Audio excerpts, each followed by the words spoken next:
Movie শুরু হয় কিছু সত্যিকারের ঘটনার ব্যাপারে বলে, যে কেরালার বিভিন্ন জায়গায় দিনে দুপুরে এটিএম বুথে ঢুকে মানুষ টাকা পয়সা লুট করে নিয়ে যাচ্ছে। যদিও কেরালায় আগেই ক্রাইম অনেকটাই কম ছিল, কিন্তু এখন দিন দিন যেন বেড়ে চলেছে। এই তো রিসেন্টলি কেরালার আরও একটা গ্রামে এরকম এটিএমে চুরি হয়েছে। ওই এটিএমে সুরেন্দ্রার নামের 60 বছরের বৃদ্ধ এক লোক সিকিউরিটির দায়িত্বে ছিল। 3 জন চোর এসে সুরেন্দ্রনকে আহত করে এটিএমে চুরি করে তারা পালিয়েছে। এরই সাথে সেই এটিএমে আরও কিছু চাঞ্চল্যকর ঘটনা ঘটেছে, যেগুলো ধীরে ধীরে জানা যাবে। তো সিন শিফট হয়ে যায় সেই গ্রামে যেখানে এটিএমে চুরি হয়েছিল। পুলিশরা সেই সিকিউরিটি গার্ড সুরেন্দ্রনকে নিয়ে এসে জিজ্ঞাসাবাদ করছিল। এটিএমের সিসিটিভি ফুটেজও বারবার চেক করা হয়, কিছু পায় কিনা, যে ঘটনা কিভাবে হয়েছিল ওইটা জানার জন্যই। পুলিশ অফিসার ইমরান নামের এই ব্যক্তি সুরেন্দ্রনের কাছে এসে জিজ্ঞাসাবাদ করছে। তবে ঘটনাটার পর থেকে সুরেন্দ্রন অনেকটাই ঘাবড়ে আছে। ইমরান অনেকটাই তাকে সাহস দিয়ে অনেক নরমভাবে জিজ্ঞাসা করে যে ওই রাতে কি হয়েছিল, একটু ভেবেচিন্তে ভালো মতো আমাদের ইনফরমেশন দাও। ও চোরগুলোকে তুমি কি আগে কখনো দেখেছিলে বা কাউকে চেনো? সুরেন্দ্রন এতটাই ঘাবড়ে আছে। ডক ডক করে এক গ্লাস পানি খেয়ে ইমরানকে বলে, স্যার আমাকে যেতে দিন, আমি যা কিছু জানতাম আপনাকে অলরেডি বলে দিয়েছি। এর চেয়ে বেশি কিছু আর আমি জানি না। আমি তাদের কাউকে চিনি না। বাসায় আমার মেয়ে একা, সে অনেক অসুস্থ। যদি সে আমার এইসব জানতে পারে তাহলে সে সহ্য করতে পারবে না। তো সুরেন্দ্রনের এমন হালতে ইমরানের অবশ্য তার উপর একটু মায়া হচ্ছিল, কিন্তু কি আর করার, পুলিশের কাজ, ইন্টারোগেশন তো করতে হবে। গিয়ে তার এসআইকে বলে, যতক্ষণ না উপর থেকে কোনো কিছু অর্ডার আসছে ততক্ষণে এইখানে রাখো, একটু রিল্যাক্স হওয়ার পর আবার জিজ্ঞাসাবাদ শুরু করিও। সিন এখান থেকে শিফট হয়ে যায় একটা হসপিটালে জুবিন নামের এক লোকের উপর। জুবিন এখানে তাড়াহুড়ো করে তার ওয়াইফকে হসপিটাল নিয়ে আসছে, কারণ তার ওয়াইফ দিবিয়া নিজের হাত কেটে নিজেকে শেষ করে দেওয়ার চেষ্টা করেছিল। এখন এইখানে এসে আমরা জানতে পারি সে দিবিয়া অন্য কেউ না। দিবিয়া হচ্ছে সেই সিকিউরিটি গার্ড সুরেন্দ্রানেরই মেয়ে। এ জুবিন তার মেয়ের জামাই। মেয়ে এমন ঘটনা ঘটিয়েছে এটা জানতে পেরে পুলিশরা সুরেন্দ্রানকেও হসপিটাল নিয়ে এসেছিল। তো পুলিশ অফিসার ইব্রাহিম ডক্টরের কাছে গিয়ে জিজ্ঞাসা করে যে ঘটনা কি। ডক্টর তাকে জানায় আসলে দিবিয়া নাকি এরকমটা আজ প্রথম না, সে নাকি এর আগে অনেকবার এরকম নিজেকে শেষ করে দেওয়ার অনেক চেষ্টা করেছিল। তার মেন্টালি একটু সমস্যা আছে, আর রিসেন্টলি তার বাবার এইসব জানতে পেরে তার অবস্থা আরও খারাপ হয়ে গেছে, এজন্য এমনটা করা। তবে ভাগ্যিস এই যাত্রায় দিবিয়া আবারও বেঁচে গেল। দিবিয়ার হুঁশে আসার পর সুরেন্দ্রান তার মেয়ের কাছে যায়। গিয়ে তাকে সান্ত্বনা দিতে শুরু করে যে বেটা তুমি এমনটা কেন করলে, আমি তো একদমই ঠিকঠাক আছি, দেখো এইসবের সাথে আমার কোনো লিঙ্ক আপ নেই, তারা আমার কিছু করবে না। মাথায় রেখো এই দুনিয়ায় তুমি ছাড়া আমার আপন বলতে আর কেউই নেই। পুলিশরা জিজ্ঞাসাবাদ করে আমায় ছেড়ে দিবে, তুমি নিজের খেয়াল রেখো বেটা। এইখানে দিবিয়া তার ছোটবেলায় একটা ফ্ল্যাশব্যাক মনে করতে শুরু করে। সিনেমাদের একটু পিছনে নিয়ে যায় তার ছোটবেলায়। দিবিয়া ছোটবেলা থেকে তার বাবাকে অনেক ভালোবাসে। তাদেরই প্রতিবেশী ছিল জুবিনরা, অর্থাৎ বর্তমানে যে তার স্বামী। ছোটবেলা থেকে জুবিন এবং দিবিয়া একসাথে থাকতো, একসাথে তারা খেলাধুলা করত, একসাথে স্কুলেও যেত। দুজনের ফ্যামিলির মধ্যেও অনেক ভালো একটা সম্পর্ক। যদিও দুই ফ্যামিলির ধর্ম ছিল দুই রকম, অর্থাৎ দিবিয়ারা ছিল হিন্দু আর জুবিনরা ছিল খ্রিস্টান। তারপরও এই বিষয় নিয়ে কখনো তাদের কিছু যায় আসেনি। জুবিনের মা ছিল তখন প্রেগনেন্ট। একদিন যখন হঠাৎ তার প্রেগনেন্সি পেন উঠে, তখন জুবিনের বাবা তাড়াতাড়ি গিয়ে দিবিয়ার মাকে ডেকে নিয়ে আসে। যখন তারা দেখে ঘটনা বেগাতিক, তখন তারা দুজন মিলে জুবিনের মাকে তাড়াতাড়ি হসপিটাল নিয়ে যেতে শুরু করে। ওই সময় সুরেন্দ্রার তার ব্যক্তিগত কাজে বাইরে ছিল, তাকে অলরেডি খবর দেওয়া হয়েছে একটু পর সেও হসপিটালের দিকে যাবে আর কি। কিন্তু এইটা হওয়ার আগে সুরেন্দ্রানের কাছে একটা খবর এসে পৌঁছে যে গাড়িতে করে ওরা 3 জন হসপিটালের দিকে গিয়েছিল, গাড়িটা গুরুতরভাবে অ্যাক্সিডেন্ট হয়েছে। ড্রাইভার সহ তারা 3 জন জায়গায় শেষ, অর্থাৎ জুবিনের মা বাবা সাথে দিবিয়ার মাও। এই খবর পেয়ে সুরেন্দ্রান তো অজোরে কাঁদতে শুরু করে দেয়। মুহূর্তের মধ্যে এটা কি হয়ে গেল, যদি ওই গাড়িতে তারাও যেত তাহলে আজ তারাও শেষ। এক নিমিষে দুইটা পরিবার শেষ। দিবিয়ার তো তাও বাবা বেঁচে আছে, কিন্তু জুবিনের তার তো মা বাবা দুজনই এখন নেই। তাই এরপর থেকে সুরেন্দ্রানী জুবিনকে তাদের সাথে রেখে তাকে পালতে শুরু করে। এভাবে তারা বড় হতে থাকে। আর দেখতে দেখতে যখন তারা কলেজ লাইফে ওঠে, তখন দিবি এবং জুবিন তারা একজন আরেকজনকে পছন্দ করতে শুরু করে দেয়। আর তাদের ভালোবাসার ব্যাপারে জানতে পেরে সুরেন্দ্রান আর দেরি করে না, তাদের বিয়ে করিয়ে দেয়। এটা ছিল তাদের জীবনে ঘটে যাওয়া একটা মুহূর্ত। যাই হোক, সিন প্রেজেন্টে আসে। প্রেজেন্টে পুলিশ সুরেন্দ্রানের কাছে জিজ্ঞাসাবাদ করছে যে আমরা এটিএমের সিসিটিভি ফুটেজগুলো চেক করেছি। বেশ কয়েকদিনের ফুটেজ চেক করে দেখা গেছে বুরকা পরিহিত একটা মহিলা রেগুলারলি তোমার এটিএমের সেখানে এসে তোমার সাথে দেখা করত। কে মহিলাটা? প্রত্যেকদিন একই টাইমে তাকে সেখানে দেখা গেছে। এর সাথে সুরেন্দ্রান, আমরা এটাও নোটিস করেছি প্রায় সময় কিছু লোক এটিএমের বাইরে তোমার সাথে এসে দেখা সাক্ষাৎ করত, কিন্তু তারা ভিতরে যেত না। তো এখানে সুরেন্দ্রানও আর না পেরে যা কিছু সত্য সেগুলো বলতে শুরু করে। এই সুরেন্দ্রান যখনই রাত্রে ওই এটিএমের পাশে তার ডিউটি করত, সেই বুরকাওয়ালা মহিলা তখন তার আশেপাশে থাকত। মহিলাটা ছিল আসলে একজন প্রস্টিটিউট। তার এবং সুরেন্দ্রানের মধ্যে ভালো একটা সম্পর্ক ছিল। সুরেন্দ্রান মূলত মহিলাটিকে নিয়েই সিক্রেটলি কেউ না জানার মতো সেখানে সিগারেট বিক্রি করার কাজ করত। কারণ আসলে তার ডিউটিতে ছিল একদম রাত্রে, তখন ওই সময় আশেপাশে কোনো দোকানও খোলা থাকতো না। তাই জন্য অফকোর্স সিগারেট খুঁড়েরা খুঁজতে খুঁজতে তখন সুরেন্দ্রানের কাছে আসতো। আর সুরেন্দ্রানও তখন সুযোগে প্রতি সিগারেটের 10 টাকা বেশি নিয়ে নিয়ে তাদের এগুলো বিক্রি করে। তার সাথে পার্টনার ছিল ওই প্রস্টিটিউট মহিলাটা। এরপর একদিন রাতে কিছু লোক এসে সুরেন্দ্রানের সাথে ঝগড়া করতে শুরু করে যে তুমি প্রতি প্যাকেটে 10 টাকা বেশি কেন নিচ্ছ, আমরা 1 টাকাও বাড়িয়ে দিব না, আমরা 1 টাকাও বেশি দিব না। সুরেন্দ্রানও তার মতো তাদের আচ্ছা মতো কথা শুনিয়ে সেখান থেকে পাঠিয়ে দেয়। এরপর সকাল হতে সুরেন্দ্রান তার মেয়ে দিব্যাকে গিয়ে তাকে সান্ত্বনা দিতে শুরু করে যে বেটা দেখো, যেমনই হোক যেরকমই হোক ও জবিন তোমার স্বামী। অতীত ভুলে তাকে নিয়ে তোমাকে হাসি খুশিতে দিন পার করতে হবে। তুমি চাইলে তোমার ভালোবাসা দিয়ে তাকেও পরিবর্তন করতে পারবে। এখন এখান থেকে আমরা এটুক তো বুঝতে পারি দিব্যা এবং জুবিনের সংসার তেমন একটা ভালো যাচ্ছিল না। তখন আবার দিব্যা টেবিলের উপর একটা পেমপ্লেট দেখে একটা ফ্ল্যাশব্যাক নিয়ে ভাবতে শুরু করে কিছুদিন আগে সে একটা হসপিটাল গিয়েছিল ব্লাড ডোনেশনের জন্য। তখন সে ওখানে তার কিছু টেস্ট করায়, যে টেস্টের রিপোর্ট আসতেও কিছুদিন সময় লাগবে। তাই জন্য দিব্যাও সেখানে ব্লাড ডোনেশন করে তার মতো বাসায় চলে আসে। সিন এইটুকুতেই আবারও প্রেজেন্টে চলে আসে। একটা বিষয় মাথায় রাখবেন, এই মুভিতে বেশ কিছু সিন কিন্তু পাস্ট প্রেজেন্ট এরকমই চলে। কখন কোন সময়ের সিন ওটা বোঝা কিছুটা মুশকিল। তারপরও শেষে গিয়ে সবগুলো এক জায়গায় যখন কানেক্ট হয় না, তখনই দারুণভাবে রহস্যের জট খুলবে। আপাতত যা বলি এবং যা দেখছেন ওগুলো মনোযোগ দিয়ে দেখে যান। যাই হোক, প্রেজেন্টে পুলিশরা সুরেন্দ্রনের কাছ থেকে এইসব জানার পর ওই প্রস্টিটিউট মহিলাটার কাছে যায় তার থেকে জিজ্ঞাসাবাদ করার জন্য যে সুরেন্দ্রান যা বলেছে ওগুলো সত্যি নাকি মিথ্যে।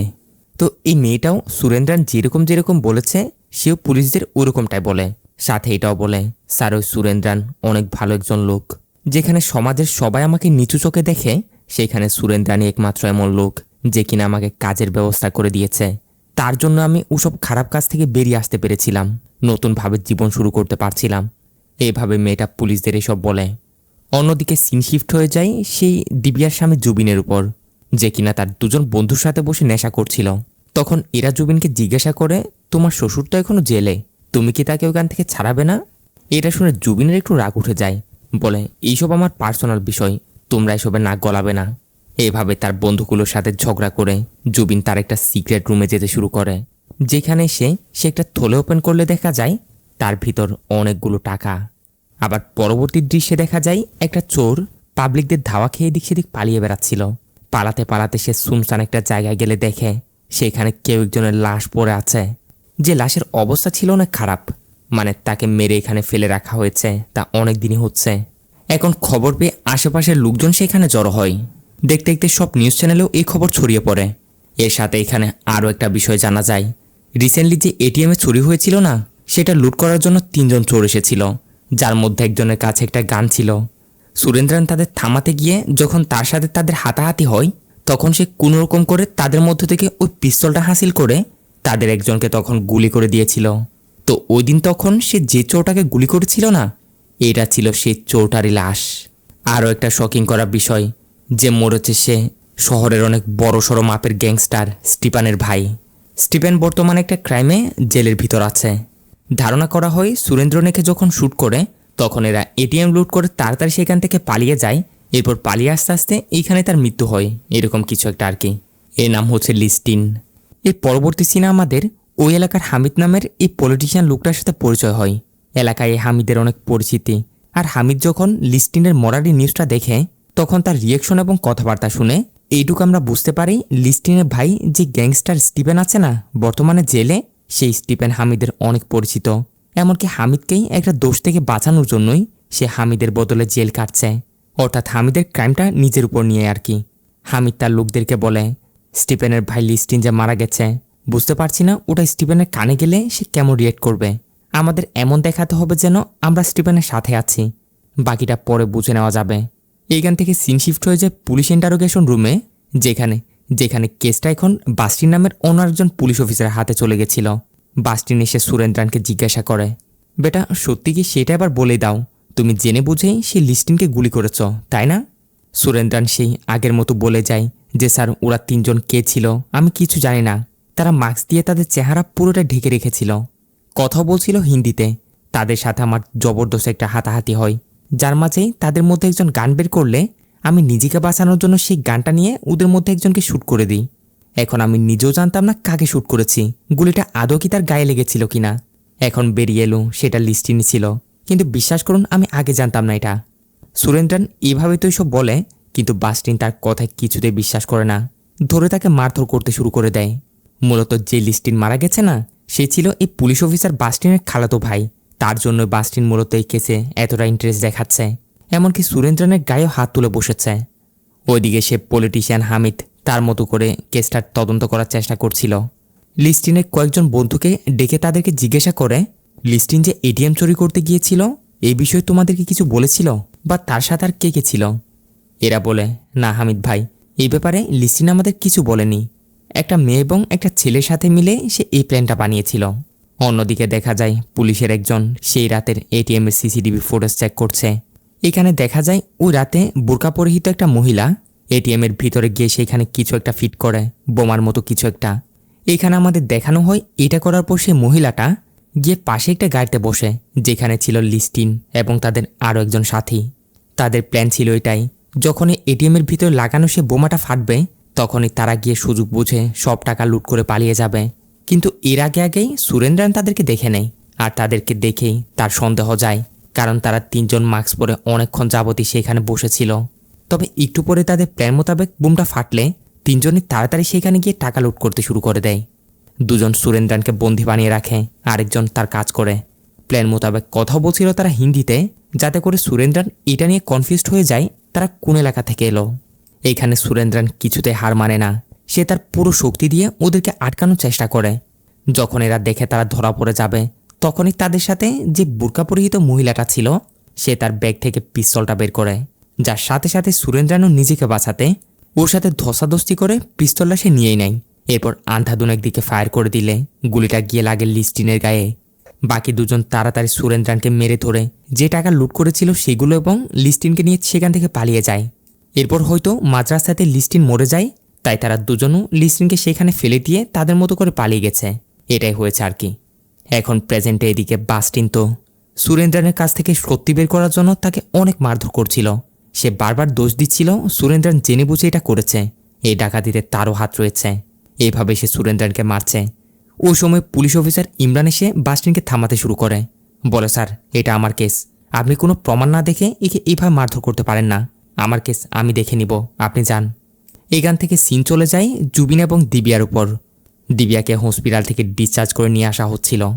ওই সময় জুবিনের কাছে দেশের বাইরে মালয়েশিয়া থেকে একটা কল আসে। কেউ একজন ওই দিক থেকে তাকে বলে টাকাগুলো সেফ আছে কিনা, কোনো এর মধ্য থেকে 1 টাকাও ধরুনি তো? জুবিন বলে, না সবগুলোই সেফ আছে, আমি সেখান থেকে 1 টাকাও ধরবো না। বলে কল রেখে গাড়িতে আসতেই দিবিয়া জুবিনকে জিজ্ঞাসা করে যে বাবাকে পুলিশরা কখন ছাড়বে, তুমি কি বাবাকে ছাড়ানোর জন্য একটু চেষ্টাও করছো না? জুবিন কোনো জবাব দেয় না, কিন্তু পরবর্তী সিনে ঠিকই দেখা যায় সে একটা লয়ারকে ধরে কোনো রকম করে সুরেন্দ্রানের জামিন করিয়ে তাকে জেল থেকে বের করে এনেছে। তবে লয়ার এখানে সুরেন্দ্রানকে পরিষ্কার সতর্ক করে দেয় যে যদিও এখন পুলিশের হাতে তেমন কোনো প্রমাণ নেই, কিন্তু যে মারা গেছে লিস্টিন সে কার ভাই তা তো অলরেডি তোমরা জেনে গেছো, গ্যাংস্টার স্টিফেনের ভাই। বর্তমানে স্টিফেন তো জেলে আছে, তবে বের হলে তোমাদের খবর আছে কিন্তু। তো এরপর এখান থেকে যখন সুরেন্দ্রান বাসার দিকে ফিরছিল তখনই এখানে লিস্টিনের বন্ধুরা সুরেন্দ্রানের উপর হামলা করতে শুরু করে। সুরেন্দ্রানরা অনেক করে এখান থেকে পালাতে তো চায়, কিন্তু তারপরও ওরা তাদের ধরে অনেক মারধর করে। অর্থাৎ তাদের বন্ধু লিস্টিনকে সুরেন্দ্রার মেরেছে না, এজন্যই এরা তো পারলে তাদের জানে মেরে ফেলবে। তখনই তাদের গ্রুপের আরও একজন লোক তাদেরকে কল করে বলতে শুরু করে ওদের 2 জনকে ছেড়ে দাও, হামিদ ভাইয়ের অর্ডার। এখনও বিষয়টা তেমন একটা ক্লিয়ার হয়নি, তাই আপাতত তাদের ছেড়ে দাও। এর সাথে সাথে আমাদের জেলের ভিতর সেই স্টিফেনকে দেখানো হয়। বর্তমানে এখন স্টিফেনের মা জেলে স্টিফেনের মেয়েকে নিয়ে গেছে তার সাথে দেখা করানোর জন্য। এইখানে আমরা একটা বিষয় জানতে পারি, এই কিছুদিন আগেই স্টিফেনের ওয়াইফ আত্মহত্যা করে মারা গেছে। এদিকে স্টিফেনও জেলে, তাই তার বাচ্চার দেখাশোনা আর সব কিছু স্টিফেনের মাই সামলাচ্ছে। স্টিফেনের মা কান্না করে করে তাকে বলছিল যে বেটা তুমি জলদি বাইরে আসো। একের পর এক এইভাবে আপনজন হারানোর কষ্ট আর সহ্য হচ্ছে না। স্টিফেনও তার মাকে সান্ত্বনা দিয়ে বলে, মার কিছুদিন পরে আমি ছাড়া পাবো। তো এরা যখন এইসব নিয়ে কথাবার্তা বলছিল তখন সেইখানে স্টিফেনের সাথে দেখা করার জন্য সেই পুলিশ অফিসার বাস্টিনও আসে, অর্থাৎ তার সেই খালাতো ভাই। এসে স্টিফেনকে বলতে শুরু করে, স্টিফেন, আমি সব কিছুই তদন্ত করেছি, আর যা বুঝতে পারছি সত্যি এটা একটা দুর্ঘটনা। ওই সুরেন্দ্রন অ্যাক্সিডেন্টলি নিজেকে বাঁচানোর জন্যই আমাদের লিস্টিনের উপর গুলি চালিয়ে দিয়েছিল। আসলে আমি এটা আন্দাজও করিনি তুমি যখন জেলে চলে আসো তখন থেকেই লিস্টিন অনেকগুলো অপরাধ কাজের সাথে জড়িয়ে পড়েছিল।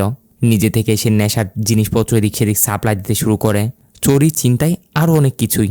এখন তোমার প্রতিও আমার একটা রিকোয়েস্ট থাকবে, জেল থেকে ছাড়া পাওয়ার পর উল্টাপাল্টা এরকম কিছু করিও না আবার, যেন আবার জেল আসতে হয়। যেটা করবে যা করবে একদম ভেবেচিন্তে করবে। এই বলে বাস্টিন সেখান থেকে চলে গেলে সিন চলে আসে সুরেন্দ্রানদের উপর। ওরা সুরেন্দ্রানদের মেরে ধরে অবস্থা খারাপ করে দিয়েছিল। সুরেন্দ্রানরা বাসায় ফিরে আসলে দিব্যা তাদের এই অবস্থা দেখে সে তো একদমই ভয় পেয়ে যায়। বাবাকে বলতে শুরু করে যে বাবা, পুলিশরা তোমাকে এরকম মারধর করলো। এরা দুজন যা হয়েছিল দিব্যাকে বলে যে পুলিশরা মারেনি বেটা, আসার সময় রাস্তায় চেনা নেই জানা নেই কিছু লোক বাইকে করে এসে অতর্কিত হামলা করেছে, অনেক কষ্টে বেঁচে ফিরেছি। এইদিকে দেখা যায় জুবিন তার রুমে এসে ড্রয়ার থেকে অন্য আরেকটা মোবাইল নিয়ে মালয়েশিয়ার ওই লোকটার কাছে আবারও কল দিতে শুরু করে। এবার আমরা দেখতে পাই মালয়েশিয়ার সেই লোকগুলো ছিল একটা মেয়ে এবং এই লোকটা। আরও অবাক করা বিষয় হচ্ছে লিস্টিনের সাথে যে দুজন এটিএমে চুরি করতে গিয়েছিল না, ওই দুজন এই মেয়েটা এবং এই লোকটাই ছিল। এদের সাথে জুবিনের কানেকশন কি ওটা তো আমরা পরে জানবো।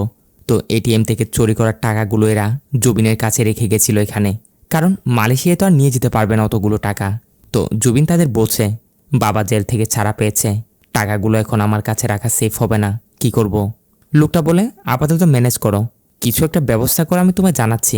সিন শিফট হয়ে যায় পুলিশ অফিসার বাস্টিন এবং ওই পলিটিশিয়ান হামিদের উপর। বাস্টিন হামিদের কাছে এসেছিল ওই এটিএম রবারির ব্যাপারে সে কিছু জানে কিনা এটা জিজ্ঞাসা করতে।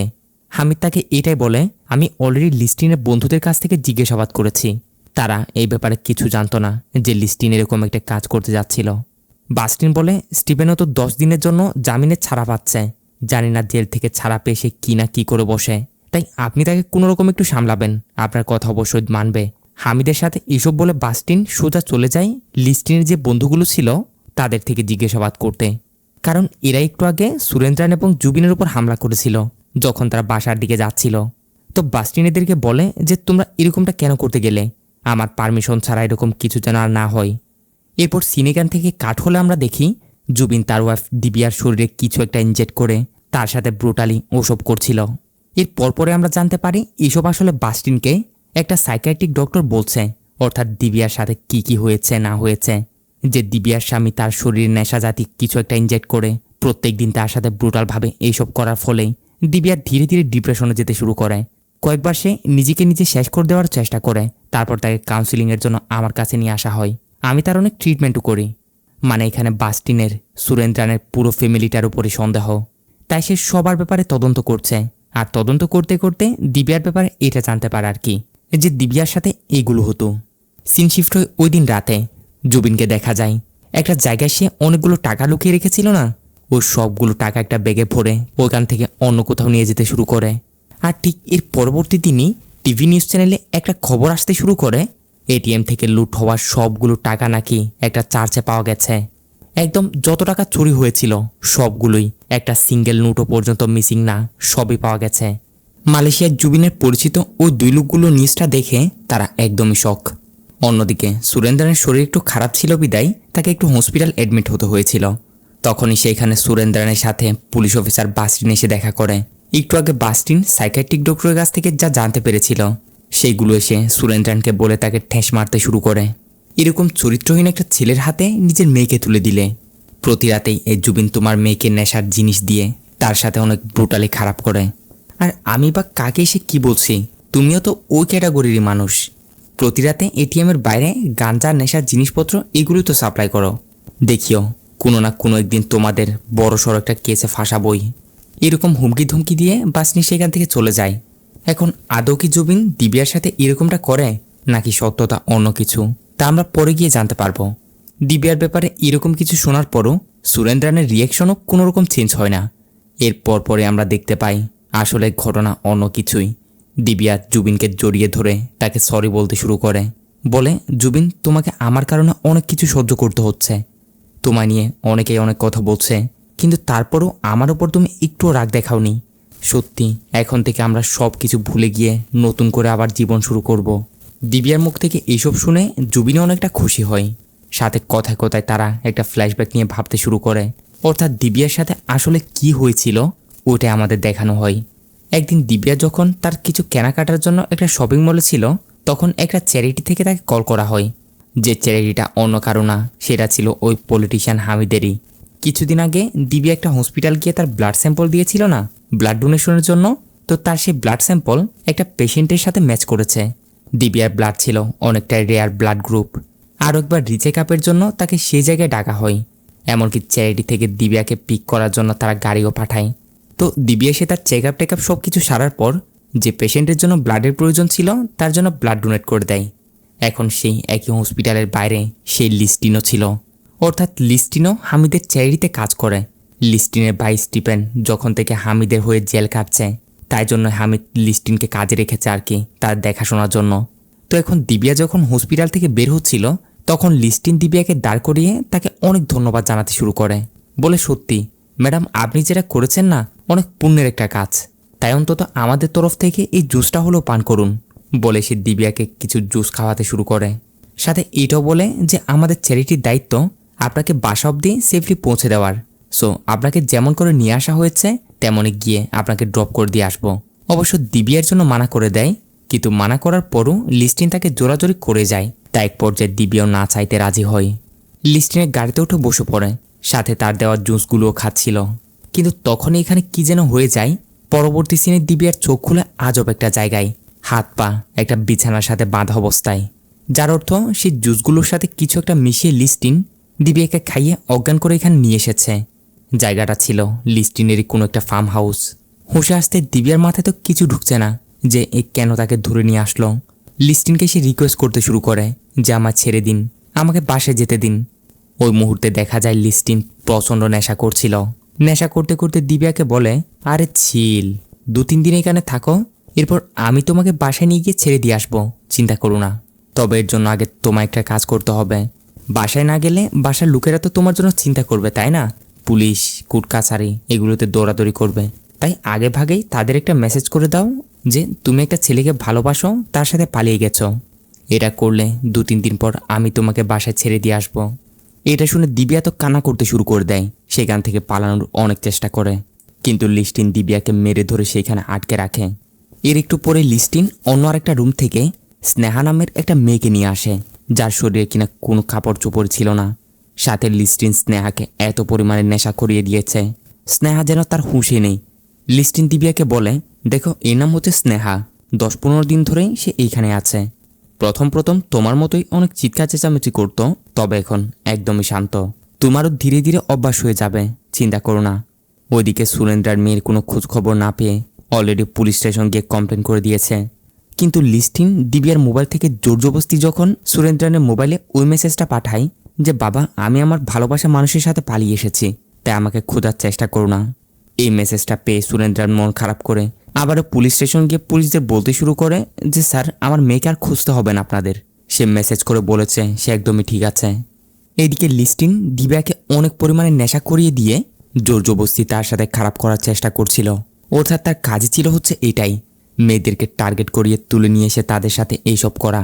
যখন একটা দিয়ে তার মন ভরে যায়, তখন আবার নতুন শিকার বের হয়। সাথে তাদের মুখ বন্ধ করার জন্য তাদের ভিডিও অনেকগুলো প্রমাণও রাখে। তো দিব্যার সাথে যখন এইসব করছিল, এদিকে স্নেহা নামের সেই মেয়েটা একটু একটু হুঁশে আসে। হুঁশে আসতে সে সুযোগ বোঝে, পিছন থেকে এসে লিস্টিনের উপর হামলা করে দেয়। তারপর দিব্যাকে সাথে নিয়ে দুজন তাড়াতাড়ি এখান থেকে পালাতে শুরু করে। ওইখান থেকে বেরিয়ে কিছু দূর সামনে যাওয়ার পর তারা একটা ঘর দেখতে পায়, যেটা দেখেই স্নেহা সাহায্যের জন্য সেখানে যেতে চাইলে দিব্যা তাকে বারবার আটকাচ্ছিল যে স্নেহা তাড়াহুড়ো করে ওখানে যাওয়া ঠিক হবে না, আগে পরিস্থিতি দেখি। কিন্তু স্নেহা তার কথা না শুনেই সেখানে যেতে শুরু করলে রোডের মধ্যে উঠতেই তার বড়সড় একটা অ্যাক্সিডেন্ট হয়ে যায়, যে অ্যাক্সিডেন্টে সে জায়গায় শেষ। তবে দিব্যা কোনো রকম করে ওই দিন তার বাসায় ফিরে আসে। সিন প্রেজেন্টে চলে আসে। সে পুলিশ অফিসার বাস্টিন ইমরানের সাথে দেখা করে ও যে স্নেহা নামের যে মেয়েটা মারা গেছে না তার ব্যাপারে জিজ্ঞাসাবাদ করছিল। আর কথাবার্তা শুনে এইটুকু আমরা বুঝতে পারি আসল সত্যতা তারা জানেই না, তারা জানে অন্যরকমই। লিস্টিনি যে মেয়েটাকে কিডন্যাপ করে তার ফার্ম হাউসে নিয়ে গিয়ে বন্দি করে রেখেছিল ওটা তারা জানেই না। তারা জানে মেয়েটিকে নাকি একটা মিডিয়ার লোকের বাসায় পাওয়া গেছে। লোকটা মেয়েটিকে বন্দি বানিয়ে তাকে অনেক পরিমাণে নেশা করানোর ফলে সে মেন্টালি অসুস্থ হয়ে যায়। আরেকদিন রাস্তা দিয়ে পালানোর সময় গাড়ি অ্যাক্সিডেন্টে মারা যায়। এর কিছুদিন পর এসব যে করেছিল মিডিয়াওয়ালা লোকটাও মারা যায়। অর্থাৎ পুলিশরা এটা জানে না যে এসব লিস্টিনি করেছিল আর দিবিয়াও যে এইসবের শিকার হয়েছে। মানে দিবিয়া এটা কাউকে জানায়নি, তবে হ্যাঁ তার বাবা এবং তার স্বামী জুবিন জেনে ফেলেছিল। এদিকে দেখা যায় সুরেন্দ্রান এবং জুবিন স্নেহার বাসায় গিয়ে স্নেহার বাবাকে সান্ত্বনা দিচ্ছে।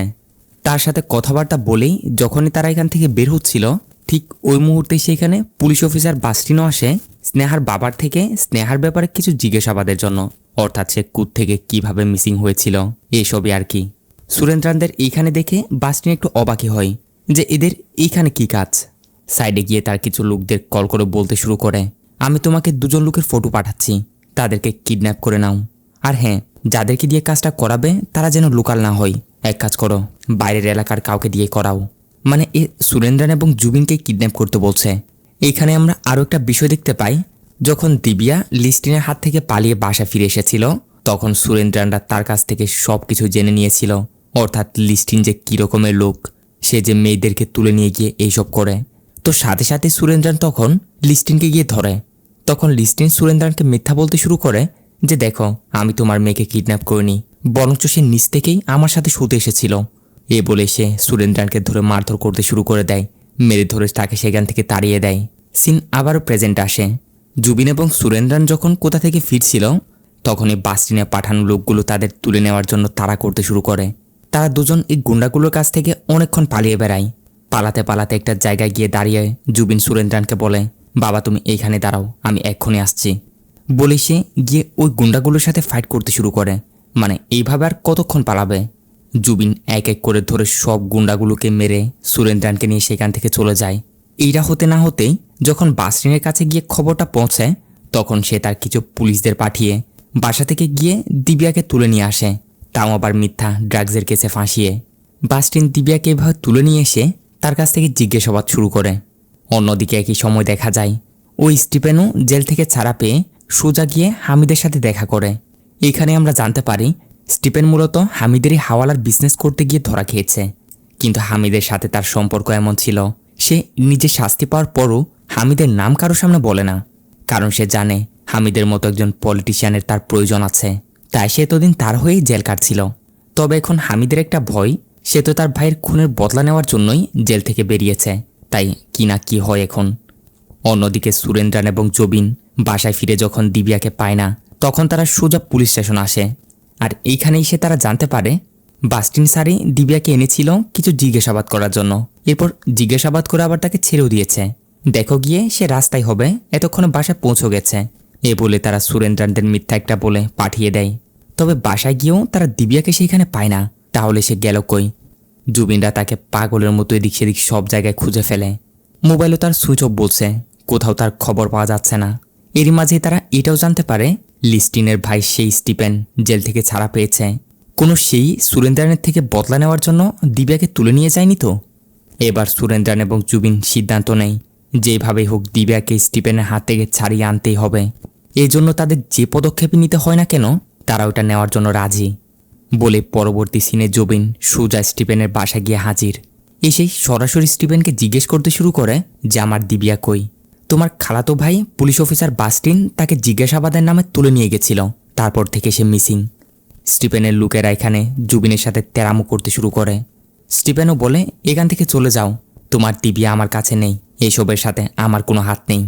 কিন্তু তারপরও জুবিনের স্টিফেনের উপরে সন্দেহ।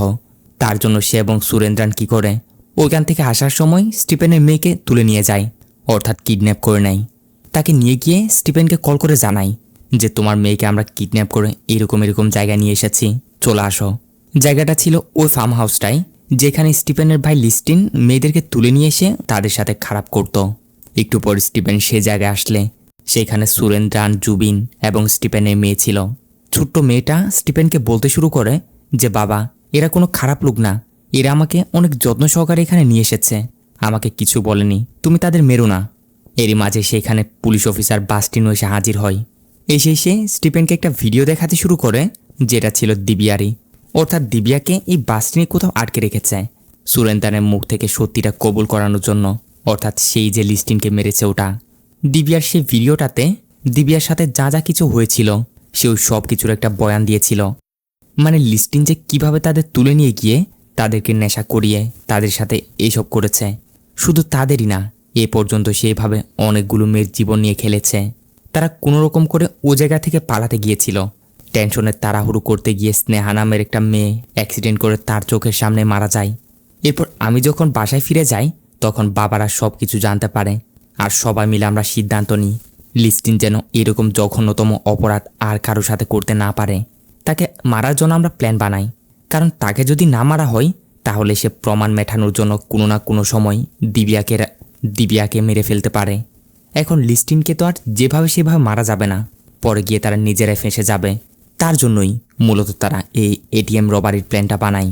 ও যে মালয়েশিয়ায় জুবিনের পরিচিত যে দুই লোক তার সাথে কথা বলে না, জুবিনরা এদেরকে হায়ার করে এটিএম রবারির এই প্ল্যানটা বানায়।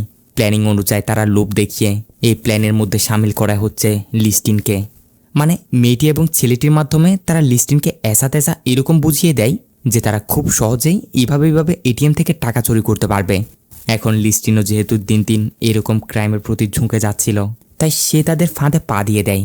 তারপর প্ল্যান মোতাবেক তারা এটিএম লুট করতে যায়, কিন্তু সুরেন্দ্রানরা বানিয়ে রাখে অন্য একটা প্ল্যান। মেয়েটির সাথে করে একটা পিস্তল নিয়ে গেছিল, যেটা সুযোগ মতো সুরেন্দ্রানের হাত অবধি পৌঁছে দেয়। তারপর সুরেন্দ্রানও ওটা দিয়ে লিস্টিনকে শ্যুট করে জায়গায় মেরে ফেলে। আর সব কিছু এটিএমের ক্যামেরার সামনে তারা এরকমই দেখায় যেন সব অ্যাক্সিডেন্টলি হয়েছিল। তো এইসব কিছু করার পর ওই দুই লোকগুলোকে, অর্থাৎ ছেলেটি এবং মেয়েটিকে, তারা মালয়েশিয়া পাঠিয়ে দিয়েছিল। এটিএম থেকে লুট হওয়া সবগুলো টাকা জবিন তার কাছে রেখেছিল সেফলি, আবার কয়েকদিন পর সেইগুলো ফিরিয়েও দেয়। এইভাবে প্ল্যানিং করে তারা লিস্টিনকে শেষ করে। এইসব কিছু জেনে এখন স্টিভেন বাস্টিনকে বলে, আমার জেলে যাওয়ার পর থেকে আমার ভাই লিস্টিন অনেকগুলো ক্রাইমের সাথে জড়িয়ে পড়েছিল, যার মধ্য থেকে এটাও একটি, মেয়েদেরকে তুলে নিয়ে এসে তাদের ব্ল্যাকমেল করা। দিবিয়ার সাথে যে অন্যায়টা হয়েছে তার জন্য তারা এরকমটা করতে বাধ্য হয়েছে, তাই আমার মতে তারা ভুল কিছু করেনি। তুমিও এসব ভুলে যাও, দিবিয়াকে ছেড়ে দাও। এ বলে স্টিফেন তাদের আরও একটা শকিং করা বিষয় জানাতে শুরু করে। আসলে স্টিফেনের জেলে যাওয়ার পর থেকে লিস্টিন এতটাই নেশা করত, সে নেশা করে সে তার ভাবি অর্থাৎ স্টিফেনের বউয়ের সাথে জোর জবরদস্তি করত। তাকে এত পরিমাণের অত্যাচার করতে শুরু করে, স্টিফেনকে তার বউ অনেকবার জেলে গিয়ে এই বিষয় জানানোর চেষ্টা করেছিল, কিন্তু লজ্জায় কিছু বলতে পারেনি, জাস্ট কান্না করে যেত। তারপর আর সহ্য করতে না পেরে একদিন সে নিজেকে শেষ করে দেয়। তবে স্টিফেন একটু একটু বিষয়টা সন্দেহ করেছিল, আর এখন এদের কাছ থেকে এসব জানতে পেরে তার সন্দেহ পুরোপুরি ক্লিয়ার হয়ে যায় যে লিস্টিন যে তার নিজের ভাবির সাথে ওইরকম জঘন্যতম অপরাধ করেছে। তাই তার মতো একজন লোকের শাস্তি পাওয়া স্টিফেন এটা ভুল মনে করছে না। অবশ্যই পুলিশ অফিসার বাস্টিনও বুঝতে পারে যে সত্যি তো সে যতটুকু ভেবেছিল লিস্টিন তো তার থেকে অনেক গুণ ছাড়িয়ে গেছে।